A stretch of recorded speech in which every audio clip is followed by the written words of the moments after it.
I want to talk to you about keeping it moving.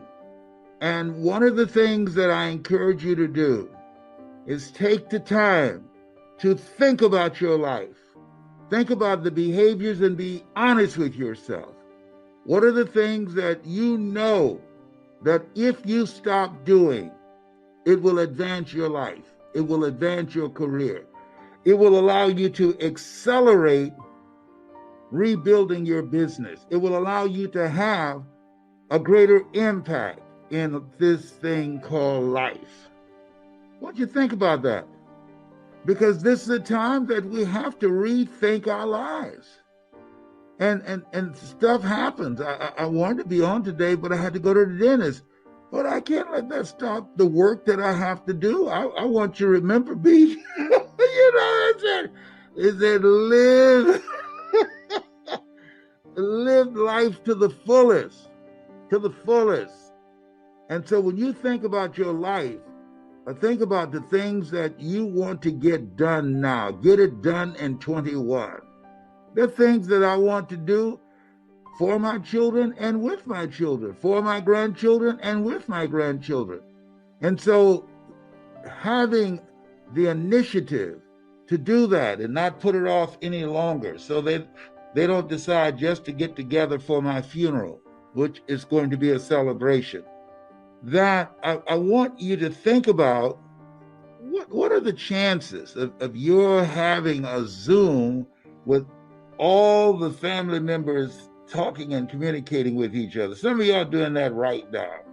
Some of you are doing it right now. And what are the chances that you make a commitment? And so as you think about your goals and dreams, it's very important you have a coach.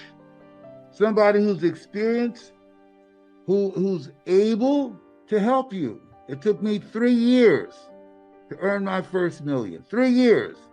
Easiest thing I've ever done was to earn $1 million. The most difficult thing I've ever done was to believe that I can do it. Given my circumstances, born in an abandoned building on a floor, don't know my parents, being a foster child, and adopted, labeled educable mentally retarded, which 87% African-American males are put in that category, and put back from the 5th grade to the 4th grade, failing again in the 8th grade at Booker T. Washington High School, to believe, based upon the culture that I was raised in that marginalizes you and destroy your sense of self, to believe that I could break out of that poverty mindset. I gotta watch it before I take this mask off. Y'all see my jacked up mouth. You gonna say, look at that lip. Let me hold it. Let me hold it. Let me hold it. Ear hold out. I wish I had ears like Barack Obama right now. Okay. All right, I'm gonna be good. My mother used to go to bed hurt. She used to go to bed, go to work hurt and sick. Didn't matter. She had a job to do. I got a job to do, and that's to motivate you. This is what I came here to do. So as you look at yourself, look at your goals and dreams, keep it moving. Keep it moving. Think about who you want to be, what you want to do. Get a clear vision of what a new year looks like for you. And then do some self-explanatory thinking. Talk to yourself. And then ask yourself the question and be brutally honest. Who is it I've got to be to accomplish that? What is it I've got to do? How is it that I must die daily to who I've been and so that I can get it done in 21? What does that look like? There's a reason Paul said I must die daily. Because he knew he had some behaviors and choices and habits that didn't fit him and didn't fit in the purpose-driven life that he had embraced.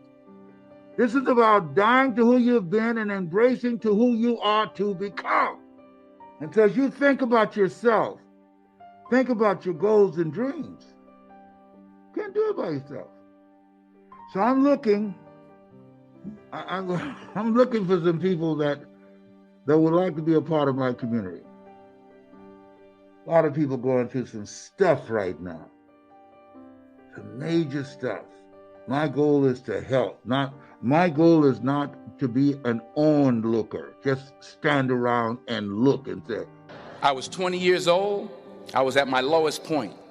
And then one day, and I remember the exact day, March 27th, 1975, I was helping my mother in her beauty shop. My mother owned a beauty shop up in Mount Vernon.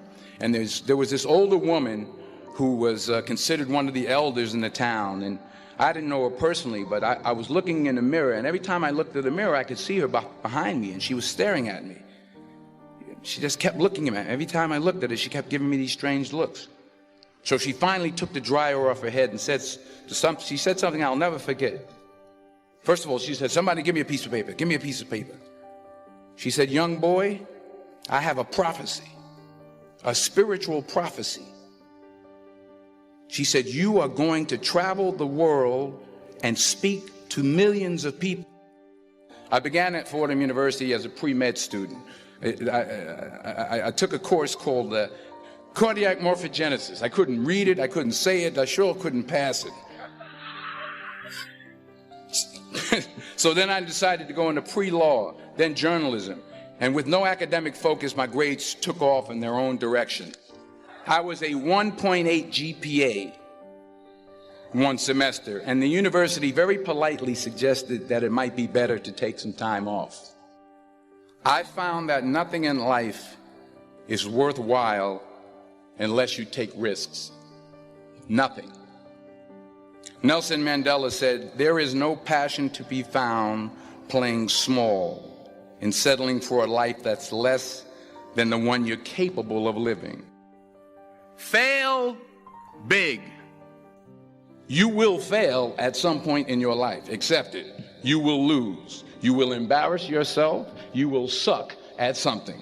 There's no doubt about it. In the acting business, you fail all the time. Early on in my career, I auditioned for a part in a Broadway musical. Perfect role for me, I thought.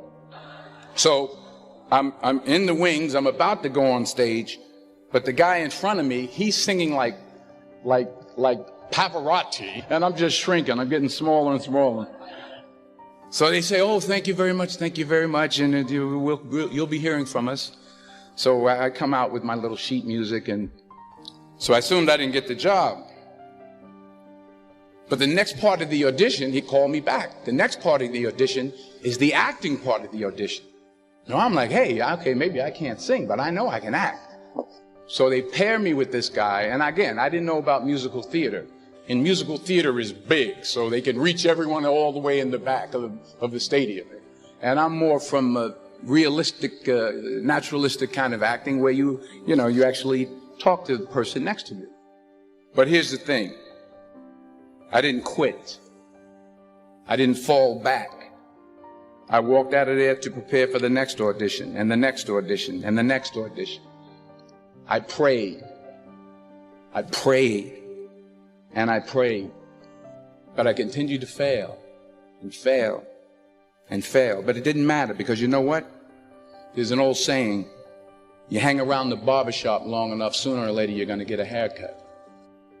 Naturally lazy, I'm just lazy. It's a choice. So I need to work on that, because in areas of choices, you can make vast improvement and you can make fast improvement. I've never heard this distinction, by the way. Yeah. Hugely helpful. Oh, yeah, in choices. So attitude. Let's say I have a lousy attitude. One day I wake up and I say, this isn't getting me anywhere. I got to have a good attitude. You can go from a 0 to a 10. I mean, almost over. I mean, you see people that you just say, my gosh, overnight they just got good and happy. You know what I'm saying? Okay, that's a choice. Vast, fast growth in choices.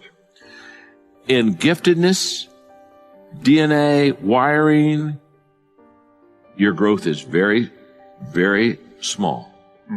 And it's very slow. So I think, for example, a person can maybe increase their giftedness skill set maybe 2 numbers. Wow. So if I'm a little bit above average, I'm a 6. If I really work hard, I can become an 8. But an 8 is powerful. Yeah.